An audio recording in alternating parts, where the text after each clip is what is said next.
Bom, depois que a gente fez o Trilhas do Vila, a gente participou integrando o elenco de um espetáculo chamado Material Fatser. Foi um espetáculo de longa duração, uma pesquisa longa.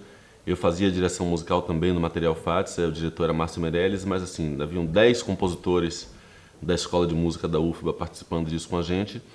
E foi muito interessante esse processo porque a gente tinha a condição de vocalmente experimentar uma literatura musical bem diferenciada daquilo que a gente tinha feito na gravação de trilha, cuja escrita era minha, né? Os arranjos, todas as composições vocais eram minhas.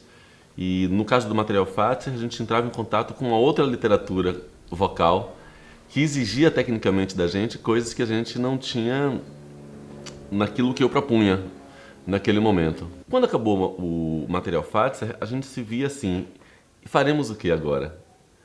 A gente havia feito um espetáculo de lançamento de um disco, a gente havia participado desse outro espetáculo junto com o elenco e com atores de outro grupo, mas um texto que estava pronto.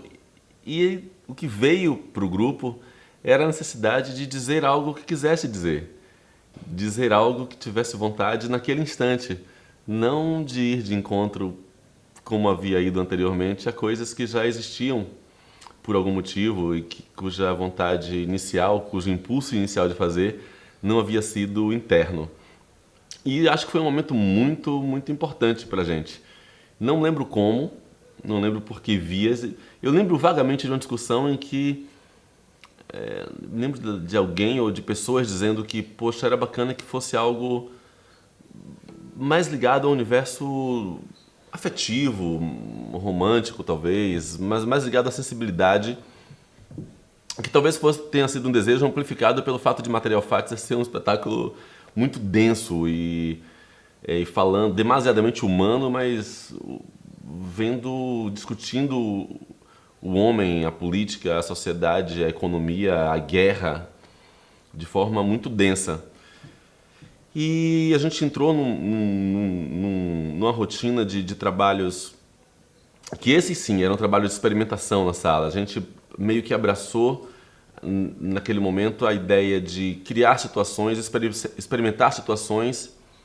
A gente abraçou naquele momento a ideia de abraçar situações que tivessem um tripé cênico, coreográfico, musical. E a Lua nasceu pra gente ali. A Lua surgiu, eu não lembro como, eu já perguntei a Gordo, outras pessoas aqui, ninguém se lembra exatamente como. Veio a ideia da Lua e entramos naquele universo de pesquisa, que era, por um lado, pesquisa do cancioneiro popular, né, do que havia de canções em que a Lua surgia como mote, de poemas, de textos poéticos, até que alguém surgiu com o almanaque, com um daqueles antigos almanaques. Nesses almanaques, a lua de fato brilha.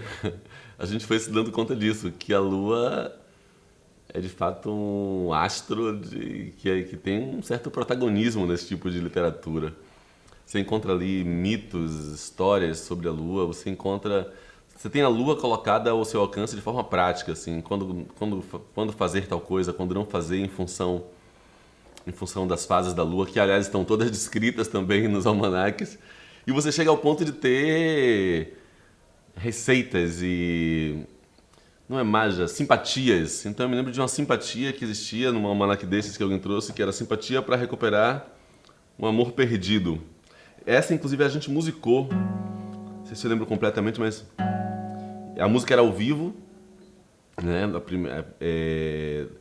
Também tem isso nesse espetáculo, a gente assume a música ao vivo. Eu tocava piano e guitarra, Jason Bittencourt tocava violão, Ana Paula Azeviche fazia percussão, além do elenco inteiro que tocava uma série de instrumentos percussivos. Essa simpatia para recuperar um amor perdido, eu acho que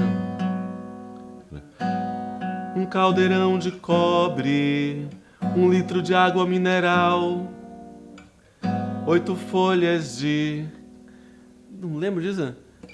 8 folhas do pé de cravo, 8 pétalas de rosa cor-de-rosa, uma vela de um dia feita de mel. E a música segue com a simpatia, e eu me lembro que vão tendo uns cromatismos aqui, E essa tem uma... Eu completei e escrevi uns versos no final que tinham... Um que eu gosto muito, que é Senhora do Silêncio... Não, por te pareceres tanto assim comigo, deixa que eu te veja em sombra e luz para retomar o meu poder antigo, uma coisa assim. O que já fazia um link entre essa utilidade, entre essa função, entre essa visão utilitária, assim, pragmática, uma metafísica pragmática da Lua que chega nos almanaques e o universo das deusas. Foi muito bom fazer, foi muito entrar em contato também com um tipo de cultura que a mim mesmo não era tão próximo assim. Claro que conhecemos os mitos greco-romanos e que envolvem a Lua, Diana e etc. Mas quando você entra no universo desse, você percebe que muita gente hoje ainda tem isso não a conta de um ente, de uma mitologia distante, mas isso faz parte da vida de muita gente agora. Isso acho que a gente descobriu bastante fazendo o Almanaque da Lua.